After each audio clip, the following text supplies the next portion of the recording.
Welcome to the podcast, Caitlin. How are you this morning? I'm good. How are you? Good, good. So, what have you been up to this week?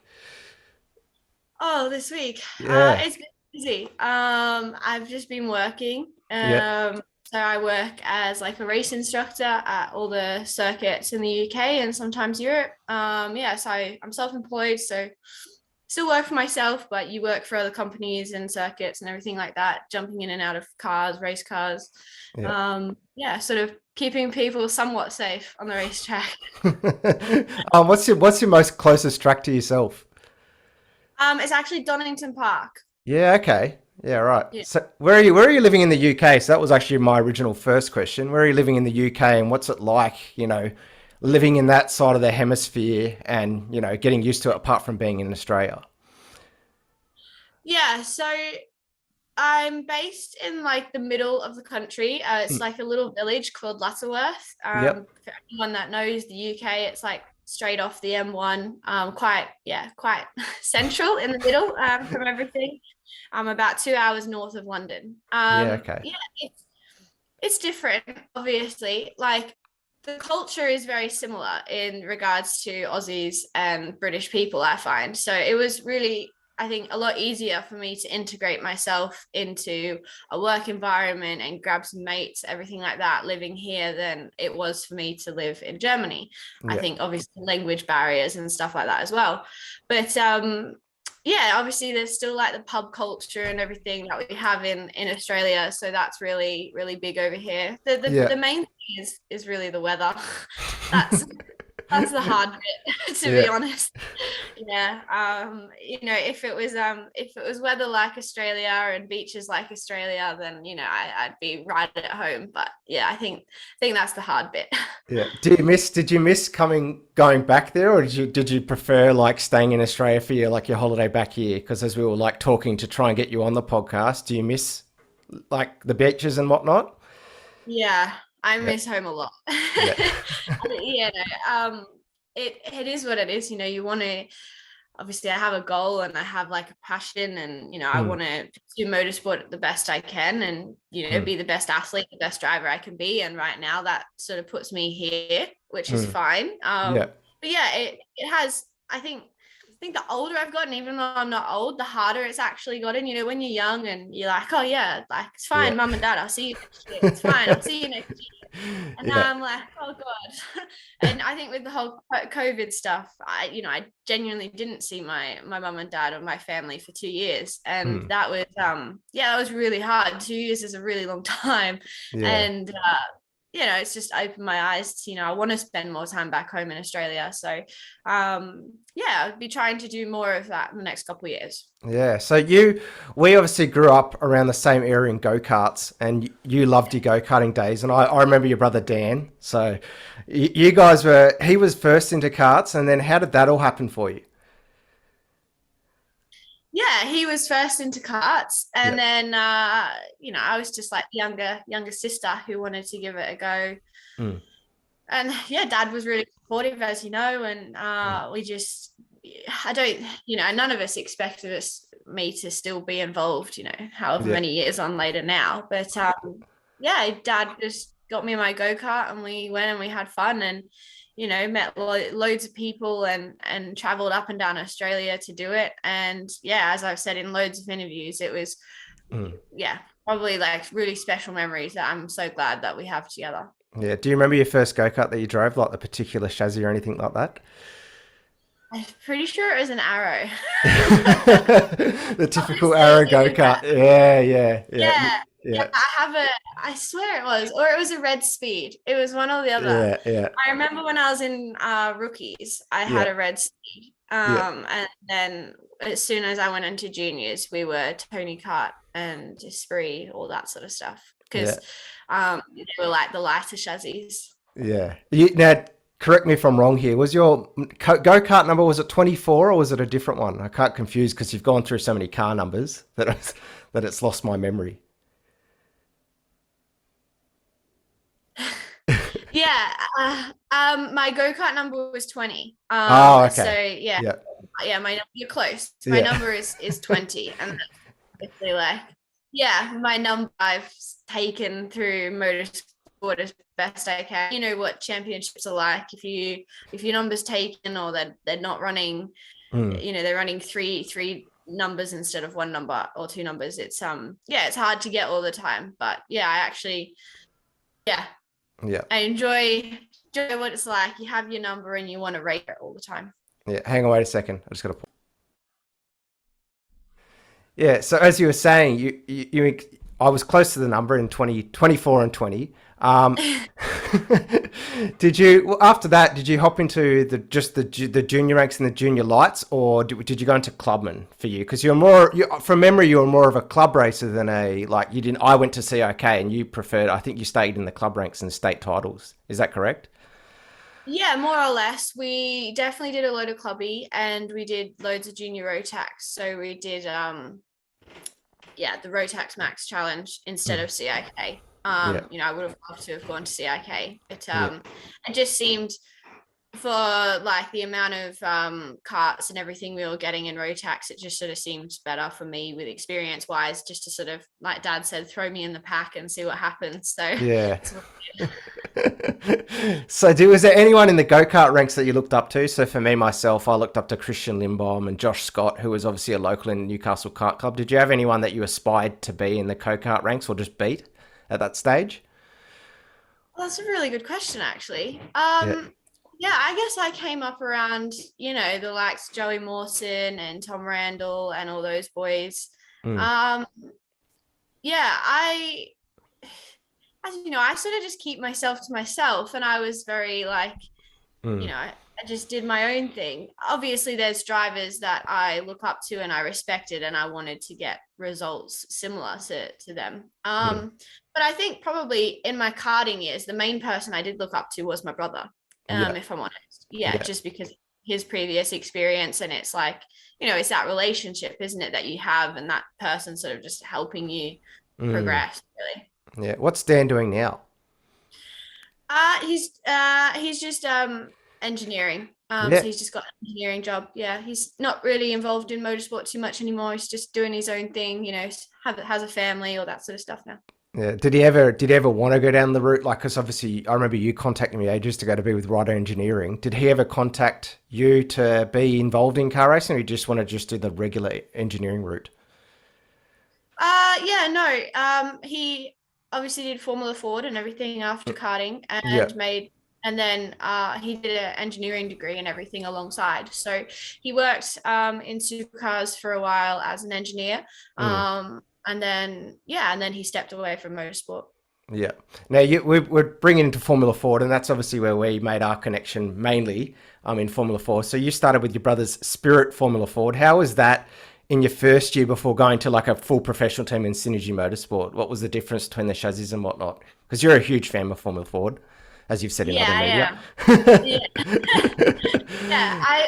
You know, it was like, you know, from a young kid, you've Mm. gone from a go-kart, which was mega, you know, road tags and something that you thought was fast. Then you jump Yeah. in a race car and you're like, oh wow, this is cool because it's like a bigger version and everything like that. It's just all bigger scaled, isn't it? So Yeah. Formula Ford is really cool in the way that it teaches you all the fundamentals. Like you haven't really got anywhere to hide, do you? You know, you haven't got wings and slicks. You haven't got, you know, Mm.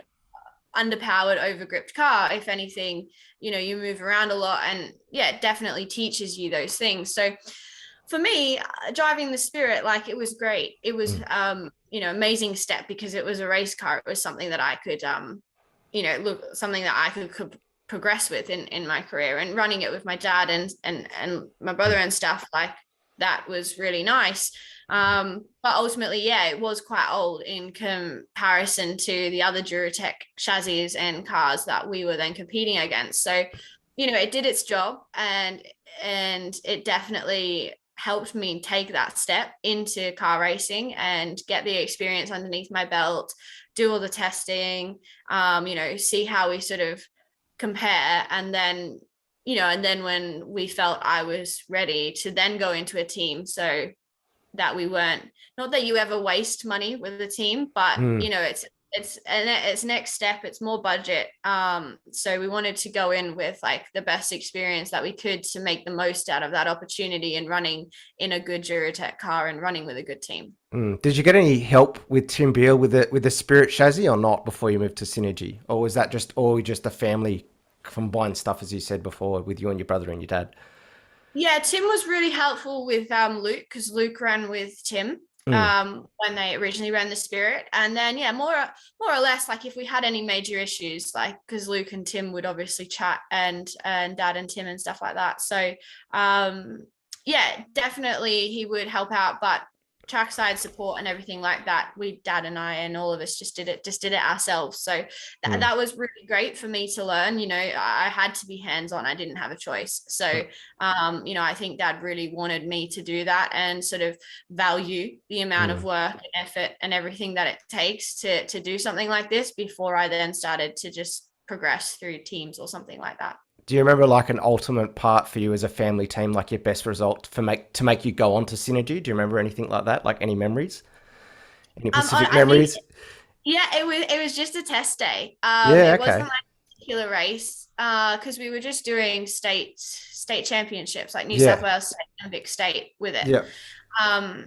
Yeah, and we were doing a test day, and we got the car quite competitive, and we were in like the top 5 or 6 of the Duratex, and we're like, I think Dad was like, okay, you know, what can we do now? Like, how do we make it better? And I'm like, I don't really know. I just feel like I'm lacking a bit of this. I'm feeling I'm lacking a little bit of that. And was this at Wakefield Park? Yeah. Yeah. The good old teaching track. Yeah, exactly. Yeah, so no, it did its job, and it was really great. I'm really thankful for that experience to do it with Dad and everything. Again, you know, it's a special way to get started. I don't think many people can sort of say they ran a mini race team, whatever you want to call it. It literally was just us. So yeah, it taught me a lot.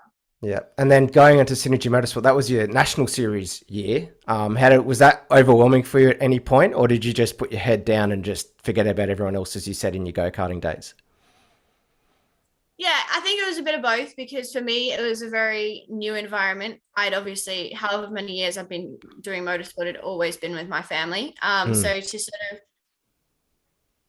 put that trust in someone else, I found really hard to begin with, but I knew that if I wanted to be a professional in motorsport, or if this is what I wanted to do, like I have to get used to it. So yeah, I think probably being so young, you know, 16 or whatever I was, like that was the biggest thing. But I had a really good working relationship with the guys at Synergy. So it didn't take too long for me to sort of pass over that trust, if that makes sense. Was Jake Parsons your teammate that year? Who was in your team? Do you remember? Yeah. Yeah, Jake. Yeah.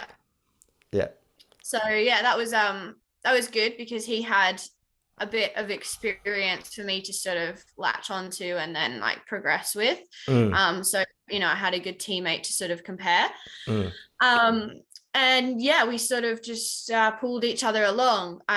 We'd obviously done a little bit of a testing program and everything, but, you know, we didn't necessarily have, you know, typical motorsport. It didn't have the budget that some people had. So you didn't do as much testing as you could do. And I remember the first round was at, with the national, with Synergy, was at Malala in South Australia. So, you know, obviously that was a whole new ball game for me. And we went out, and I think we qualified in like the top 10, or we were just outside the top 10. So I was actually quite happy with that for my first national race. And we got into like a first lap incident with somebody, but I still was able to keep on going. And I remember coming in, and Cotter and that from the team, like they were so behind me, and they're like, "Oh, we'll go chat to them. We'll go to the Clark, of course. We'll do this. We'll do that. We'll do this." And I was like, "Okay, like, I feel supported."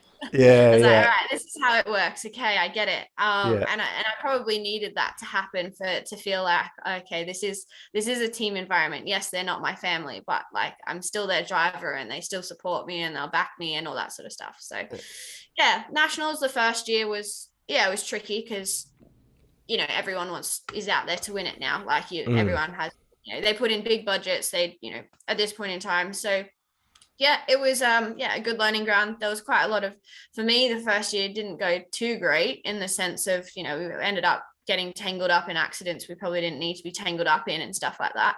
Yeah. It was the second year of nationals where everything started to really click.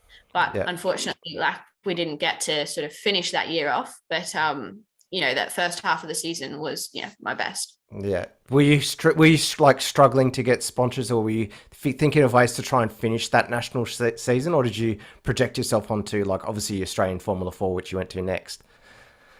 Yeah, we tried. Yeah, because obviously Cotter didn't want me to leave. I didn't necessarily want to just stop because it was. I feel like second year of nationals is sort of when you actually make your post progression, and we were competing for top 5 positions and stuff like that, so I was feeling competitive and feeling good in the car, but yeah, it's it is what it is. It is what it is. It's budget. It's not, obviously it's a very recognized championship, but in regards to sponsors, there's not a lot you can really give back in regards to media other than the generic sponsorship type things. And now when I look back at it, there's so much more that you can do. The older I've gotten, the more you sort of understand how it all works. But I was young. It's not like my dad's area of expertise either, so we were sort of just trying our best to bring people on board, but we obviously just weren't doing a very good job at it. And then and then the opportunity came about with F4. So how was that for obviously people who got to see a brief stint of Formula 4? You were obviously the girl who's raced in Formula 4 and F4. How was that though, coming as a driver and just being in that controversial landscape as it was back then? Because obviously Formula 4 was still around, and they're putting all this stuff in the media, and you're the only girl on the grid. So how was that for you? Did you get any pressure from that, or did you just continue to just put your head down and just focus on a good result?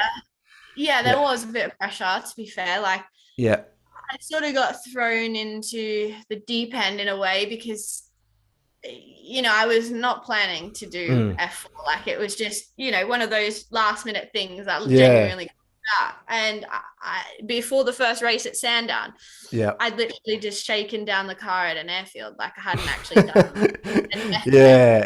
And so then we rock up at the first round, and it was at Sandown. And obviously I'm not going to be at the front. They've got half a season and testing underneath their belts. I've literally just shaken this car down. So I think I ended up qualifying a second off the pace, and we were so I was like, okay, that's not that bad.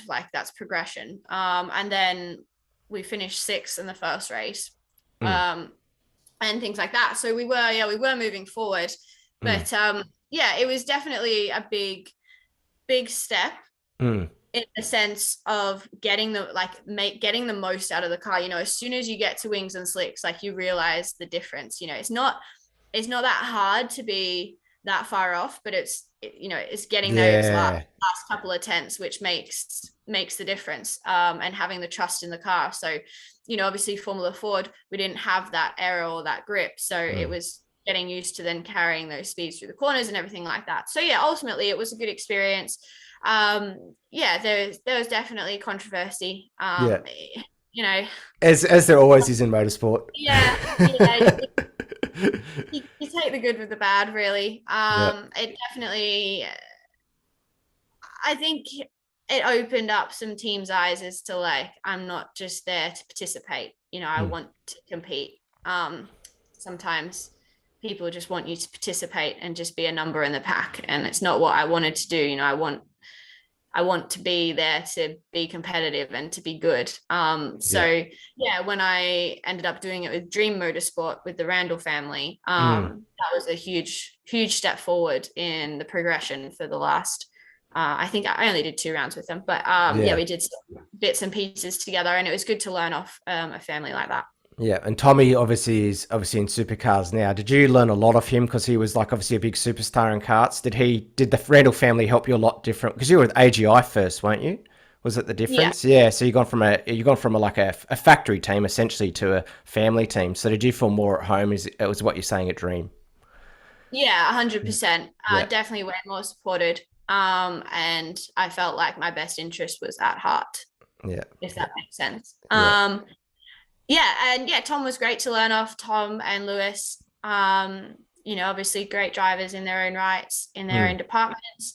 And yeah, like you said, it was more family run. So I think, yeah, in that sense, I probably fitted in better. And they treated me like teammates, which was what I'd always wanted for a long time. And, you don't want to point yourself out, but sometimes that can be hard. Yeah. Being the only girl or whatever in the team, sometimes that can not happen. Yeah. So yeah, they didn't, the nicest way, they didn't give a shit. They didn't care who I was. Yeah. So that was like the best part about it. Yeah, Yeah. so that made you feel more at home because they were Yeah. just treating you as just one of the drivers, which is Yeah. when you put a helmet on, which is what a lot of people should listen to this podcast is, no one knows who's driving the car at the end of the day when you put a helmet on. So that's good that the Randall family did that. So now you've done your young rising star essentially program in Australia, and then what made the decision for you? Was it the W Series that made you go overseas, or was it Rider Engineering at the start? Yeah, it was right engineering. I was overseas 2 years or more before W Series even came on the radar. So Yeah. yeah, ultimately the F4 thing, we obviously needed decent but like good budget to Yeah. do it the next year. And we got like a sponsored drive through Jayco to do those couple rounds.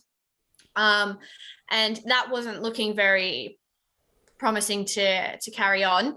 Yeah. And then it's that awkward ladder in Australia that I think is now sort of filled by the 86s. At the time, it was sort of Formula Ford, F4, and then you either went to Super 2 or you went to Carrera Cup or you did one of these. That's sort of like the progression. And Yeah. the budget to do Formula Ford is a very big different budget to then doing Super 2 or Carrera Cup. So that was sort of the predicament we're in, and Dad and I really weren't sure what to do. We really didn't know, like, obviously we didn't have the budget for it. I remember calling around loads of teams and being like, how do we do it? And then coming back to Dad with all these budgets, and we're sitting there being like, okay, we really need to find some partners. Yeah. And so I didn't intend to go to Europe. I literally got an email from the team because they'd heard about me, and they said, we're doing this junior program in Europe. It will be in European GT4. It's in our new car. And that was predominantly what made it such a cheaper drive, so to speak, is because they were trying to promote the new KTM GT4, but hadn't been out for very long. So they're trying to get drivers and, young drivers involved and get the results and everything like that. So, we looked at it and it was really reasonable for what you'd be doing. You're competing in the GT4 championship in Europe. You race at Monza, Spa, all those sorts of historical circuits that as an Aussie, you're like, wow, okay, this is cool. And yeah, so I remember I sat down with Dad and I was like, what do we do? Like, do I do it? Is it real? You know what I mean? Yeah, because you never know if it's a scam or not, essentially. Yeah.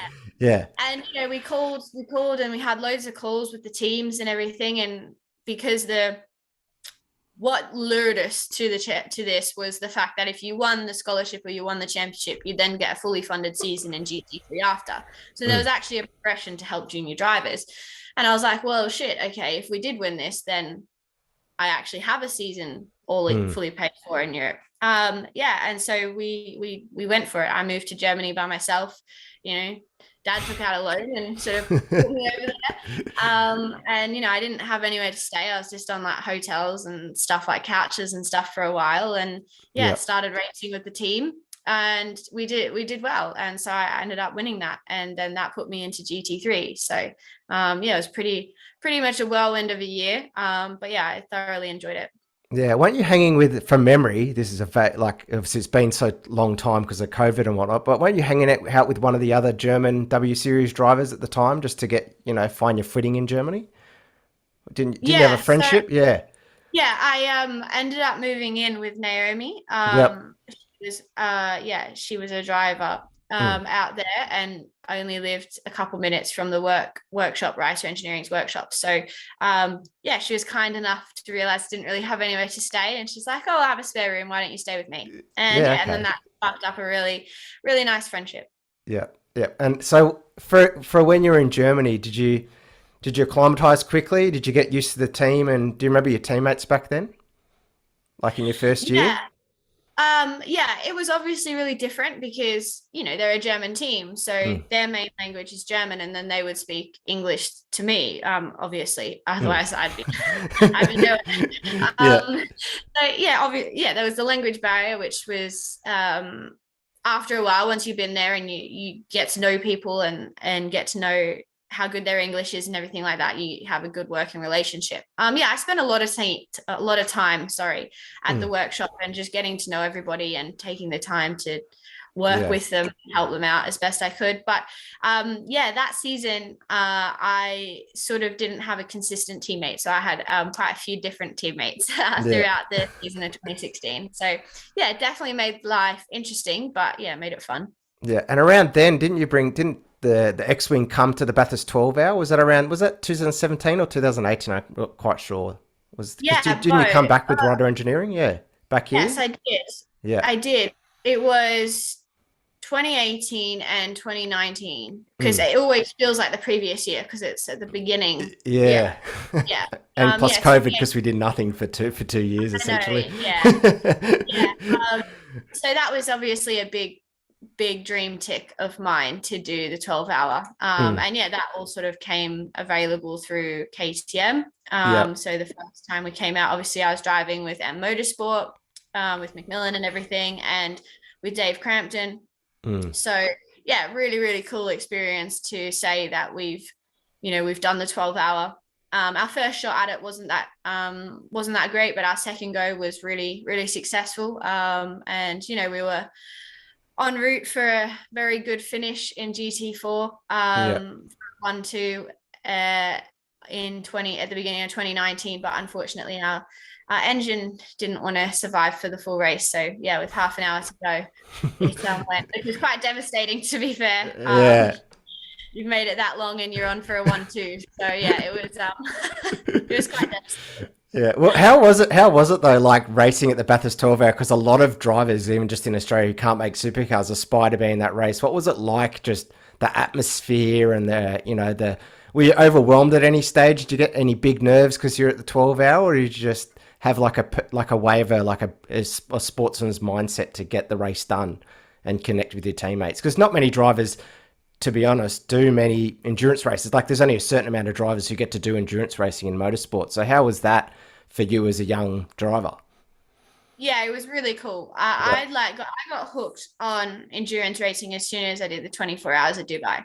Mm, Um, I did that at the beginning of 2017, and then after that, I was like, God, I want to do more of this. And yeah, the next option became the 12 hours. So obviously, we jumped at it, and yeah, the first time I did it, sitting in like the driver's briefing, that was a bit surreal. mm, Because obviously it's all drivers I've grown up watching on telly, you know what I mean? So, yeah. you've got Lammy in there, you had Whincup in there, you had all the names that were then competing for the factory backed Mm, manufactured teams, and then all the international drivers that, since sort of going overseas, I'd started to follow their careers and follow their progress, and factory drivers that are paid by manufacturers to that's their job. mm, So yeah, obviously it's a really cool experience and really cool race to be a part of that. Yeah, I remember after my first driver's briefing, Garth Tander came up and spoke to me because obviously we've like yeah. Yeah. other through the end, and we were chatting about it all, and I'm like, okay, this is nice, this is cool, this is not what I expected. Yeah. And yeah, yeah, you did have to put your head down Mm, when you're on track. Though you were the slower car in comparison to the GT3s, and you can't necessarily get out of their way at Bathurst. There isn't a lot of space for that. So yeah. they had to be respectful of you as much as you had to be respectful of them, but they definitely weren't afraid to give you a nudge if you got in the way. So I liked that. I loved that. I thought that was extremely exhilarating. So Yeah. yeah, I really, really enjoyed the 12 hours. Yeah, I feel you on that part with the slower car around Bathurst, because I did one Bathurst 6 hour in a Suzuki Swift and I was getting monstered by V8 Holden Commodores, and you're just freaking out, port down the mountain. You're like, oh, I just want to get to Conrod straight so I can move out of the way. But yeah, you were talking about the Dubai 24 hour, which I skipped because we're Australian, went to Bathurst. How was that racing in Dubai? Because Dubai is just a total different realm, and obviously they've got different, with the females there. Was there any ways getting? Is there any sort of thing what happens in Dubai with females with sports or anything, or were they quite lenient? Because this is just what I've read off the media. Yeah, they were. It was fine. Like in regards to motorsport, obviously it's quite a big event, so I wasn't. Thankfully, I wasn't the only female involved in the whole 24-hour race. So, there was quite a couple drivers that were involved. For the event itself, like I said, I thoroughly enjoyed it. The atmosphere and the, just the dedication it takes for the team to get through 24 hours of it. I remember I couldn't sleep. Everyone was like, Caitlin, go do your sleep, go sleep. I was like, I can't sleep. Okay, we'll just too excited. Go away. Yeah, just go away and lay down for a bit. And I think I ended up sleeping like 1 hour. But yeah, it was a really cool experience. We obviously didn't have the greatest results because my teammate had an accident. So that obviously put us out of contention because I had to fix the car throughout the night. But yeah, just the experience to do that and sort of have a 24-hour race under my belt was really, really interesting. And obviously, like I said, opened my eyes up to the endurance world and actually how it all works and how many variables come into play. And, it just becomes, it's just like any motorsport, doesn't it? It just sort of gets under your skin and you're like, God, I like that. I really like that. It gets addictive. So, in regards to like Dubai itself, I only had one moment where I felt quite uncomfortable being a woman.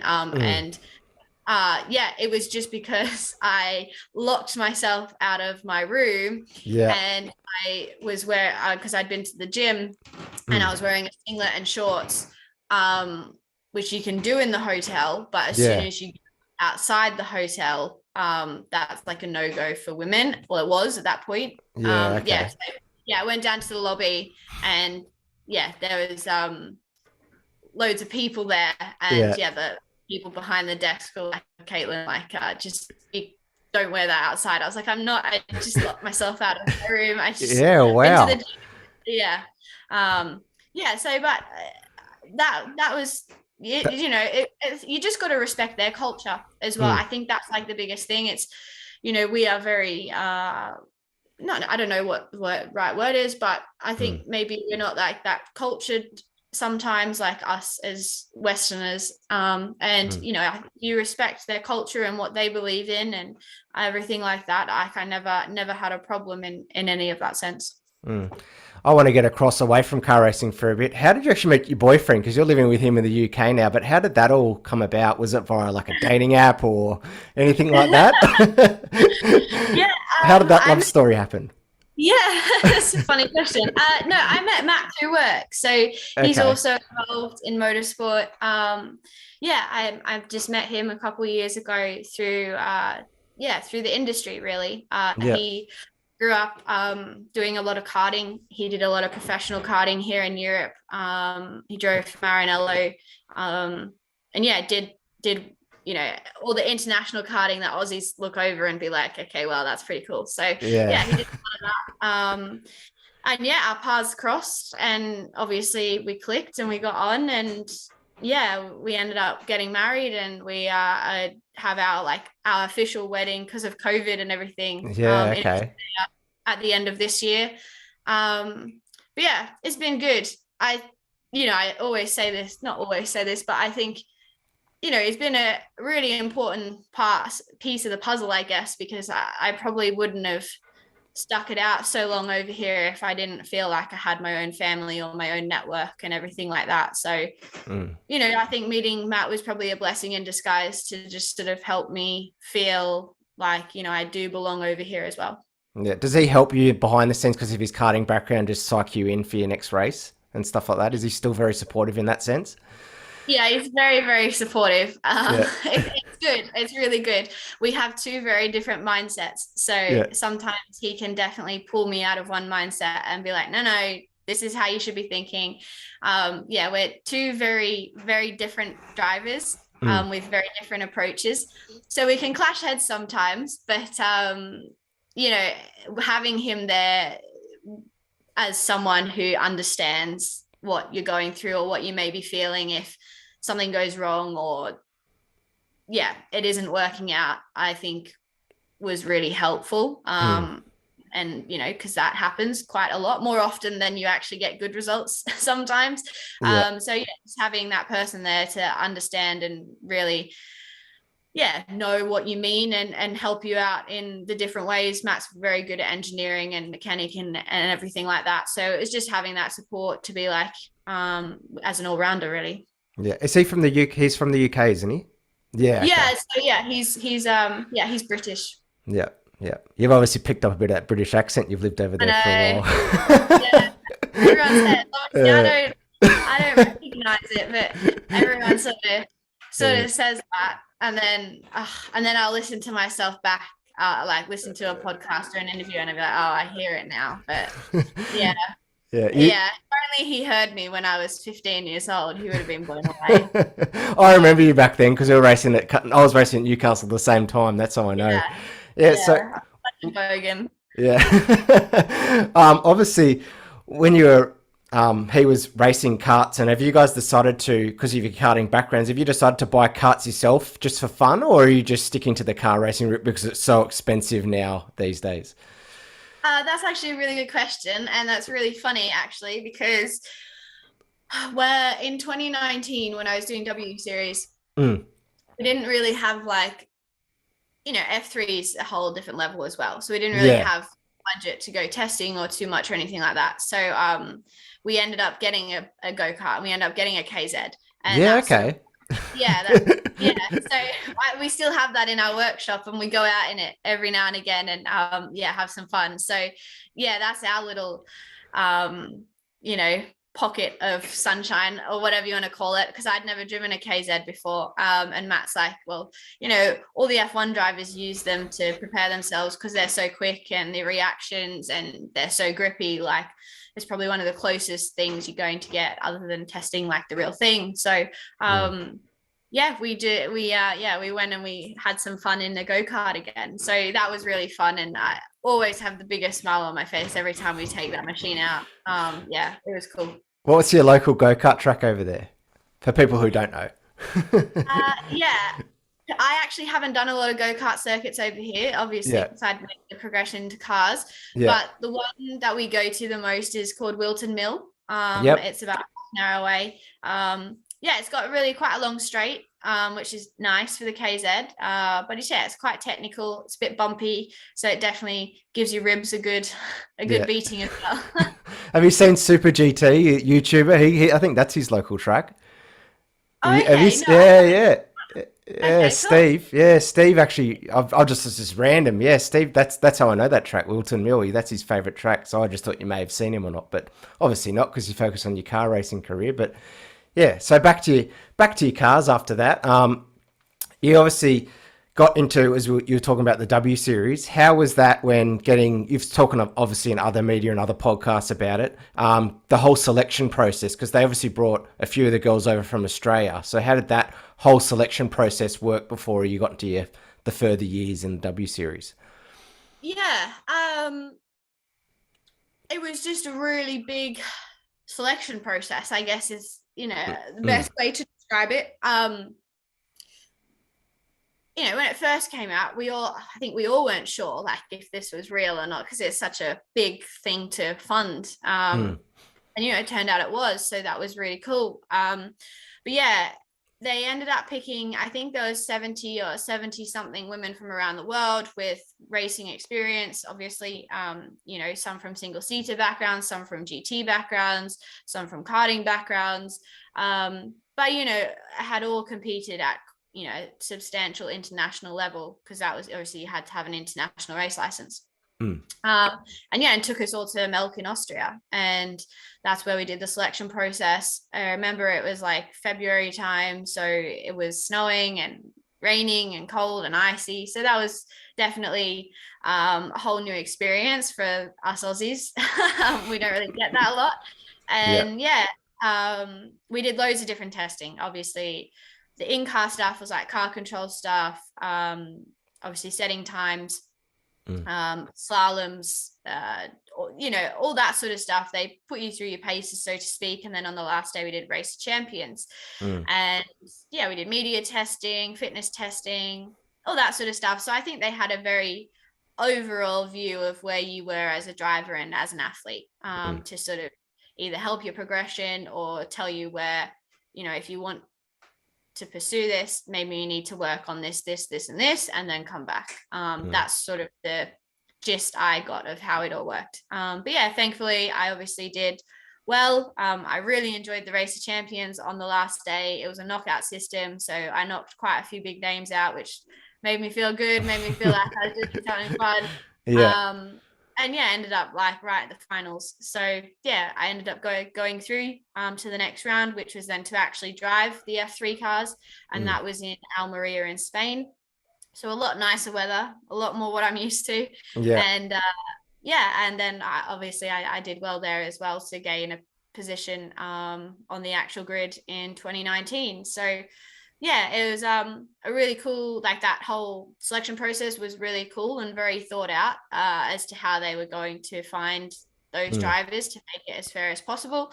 And really cool to meet so many women from around the world who all share the same passion. And it all came to a hub, and you all girls, do all the grid mainly keep in contact? Do you have a WhatsApp group with any of them, or or do you just stick to yourselves and just Instagram message or give each other a phone call every now and then? Are you still all close from 2019, or not really? Like the girls that you raced with? More or less, yeah. Like I don't, from the 2019 group, we did, surprisingly, we did have a WhatsApp group. We're all in it. But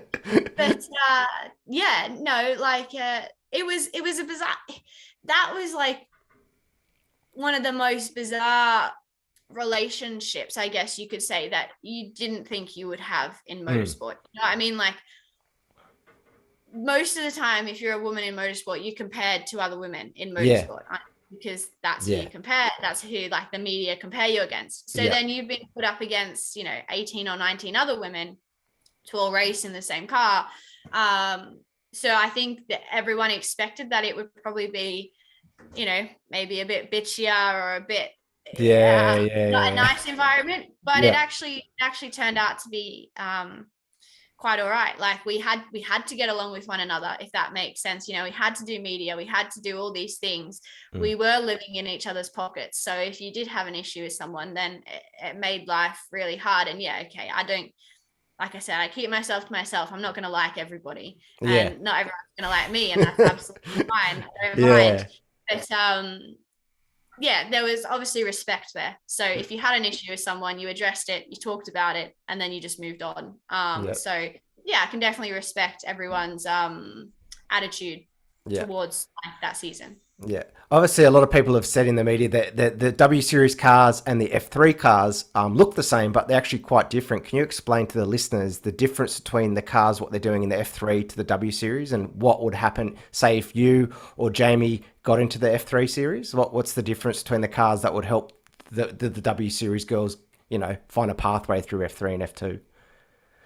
Yeah, it's a really good question, because obviously in 2021 we were competing alongside Formula One, so that meant we were, on the same race weekends as FIA F3 and everything like that. So there is quite a big difference between the W Series F3 cars and then FIA F3, for example. So the W Series F3 car is obviously the Tata chassis T318 with the Alpha engine, and it roughly runs around 270 brake horsepower. So it's the same chassis and car that's used in Asia F3 and in Formula Regional Europe. So it's like the regional car. And so I think, there was a bit of misconception. It's still an F3 car, but it's not an FIA F3 car. So when we obviously were competing on the same weekends, yes, our cars are going to be significantly slower, because then you take the step up into FIA F3. And as far as I'm aware, they have like 370 brake. Obviously, they have way more aero. And it's definitely a big step up towards the F1 route. So on average, they are quite a few, like a couple seconds quicker than us over a lap, which is obviously expected given the differences. So yeah, the best categories to compare our car to, because it literally runs in those championships, is F3 Asia and Formula Regional. So yeah, that's probably the main differences. And yeah, I definitely feel we will see progression of some of these girls or women into FIA F3 at some point. When I don't know, but yeah, hopefully we're getting there. Yeah. Now, I missed a few classes that you did. You actually raced in the Lamborghini, I think the Trofeo series. Is that what it's called? The Lamborghini? Yeah, yeah. How was that racing? How was rat racing in the Lamborghini series? Because those are mad cars, and every, young girl or young bloke listening to this would love to race a Lamborghini or even drive one on the road. So how was that for a young 20-year-old girl like yourself, or 19 at the time or 18 at the time, hopping into one of those cars going like, holy shit, I'm driving a Lamborghini, for a certain amount of races. How was that? Were you overwhelmed or just excited? What was your feelings hopping into that racing series? Yeah, I definitely was obviously overwhelmed and excited and everything, really. Like, considering, how did it go? 2016 was GT4, and then 2017 was GT3 in the Lambo Gallardo with Reiter. And yeah, it was just such a whirlwind. I don't know how else to explain it. It's like one time I'm doing GT4, and then the next it's like, okay, we're doing GT3 now. And, that was in Blancpaul with other GT3 drivers. And, those factory drivers that I was talking about coming back from Bathurst that, obviously very, very good at what they do. So it was definitely a really great development year for me, a really big eye opener. Thoroughly enjoyed it. The car was amazing. Racing GT3 machinery.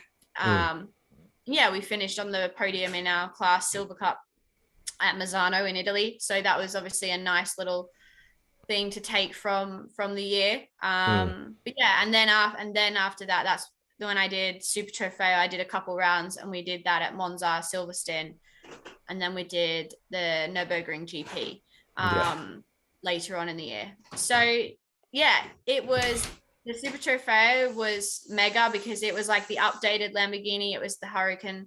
At this point in time, it was extremely new. So yeah, that was like another pinch me moment, another move and step forward with Lambo, with the Hurricane and everything.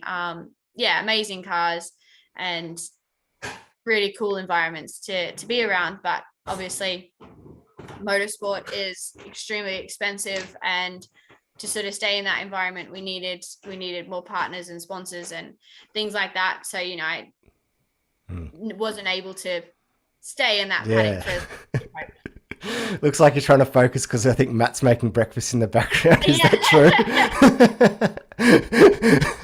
He can come on the shot. It's all right. This is for a YouTube channel. So that's quite good about the Lamborghini.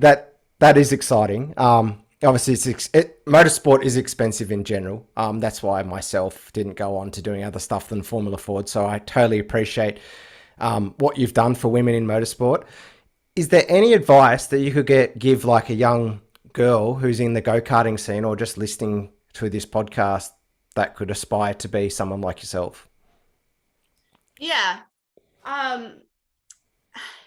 It is really tricky. I obviously get asked this a bit, and I've said it multiple times. You have to want it. Like, you have to really, really want it. You have to want to sacrifice those things, and you have to really enjoy it, because if you don't enjoy it, then obviously there's no point. If it doesn't put a smile on your face, or you don't get that enjoyment from it, then you've got to reassess why you're doing it. So yeah, that was a really big thing that I had to sort of, there's always hurdles in your career, and that was definitely one of mine. Is like, I'm putting so much pressure on myself, and I'm doing all of this, but am I actually enjoying myself? So I had to really take a step back and be like, no, this is what I want to do, but if I don't enjoy it, then what's the point? I've sacrificed all this stuff. So yeah, for the young girls out there, just keep pushing. Like, don't take no for an answer. Know your worth. Be smart, research.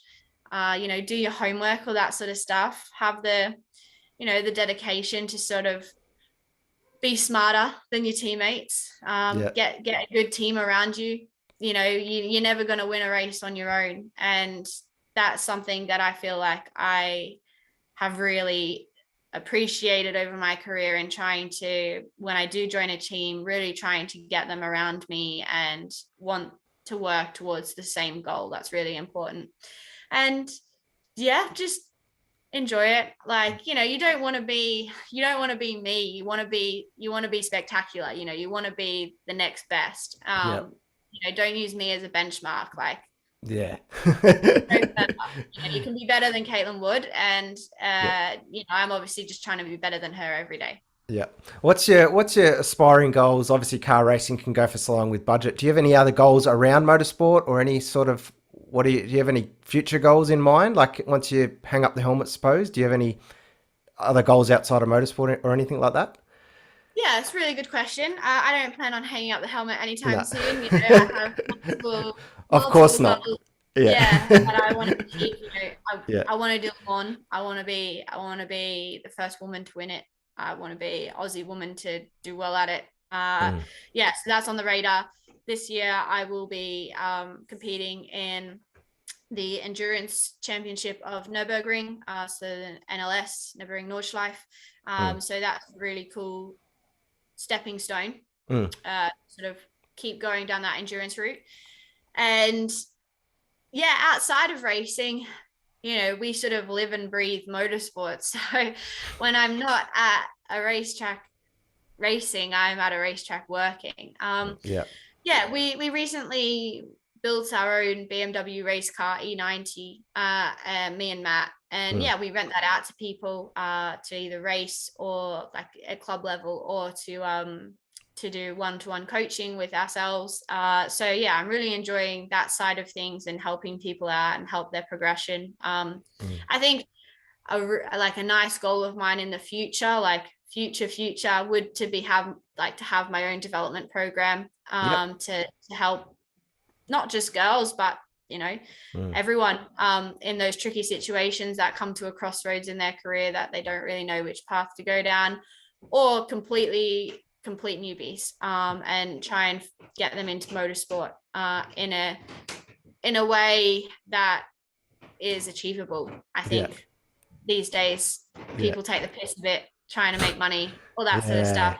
So just trying to give back to what a sport that sort of gave me quite a lot, really. Yeah, you were talking about, obviously I was going to get to the end of the podcast with the 24-hour racing. So how did that all come about from? Is that still with Ryder Engineering, or is that with another team?